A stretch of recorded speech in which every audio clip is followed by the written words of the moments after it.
বলেন তো, নারী পুরুষের সম্পত্তিতে সমান অধিকার চাওয়া মানে কোন সূরার কত নম্বর আয়াতের বিরোধিতা করা? সূরা নিসার 11 নম্বর আয়াতের বিরোধিতা করা। সূরা নিসার 11 নম্বর আয়াতে আল্লাহ বলেন, ইউসিকুমুল্লাহু ফি আওলাদিকুম লিযযাকারি মিসলু হাজ্জিল উনসায়াইন। আল্লাহ তোমাদেরকে তোমাদের সন্তানের ব্যাপারে ওসিয়ত করেন, উপদেশ দেন। লিযযাকারি মিসলু হাজ্জিল উনসায়াইন, দুইজন নারীর অংশের সমান পাবে একজন পুরুষ।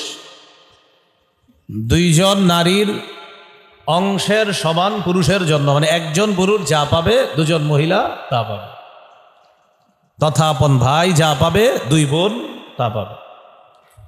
তো নারী বিষয়ক সংস্কার কমিশনের একটা অধ্যায় হলো, ওই অধ্যায়ের মধ্যে এটা আনছে যে সম্পত্তিতে নারী পুরুষের সমান অধিকার।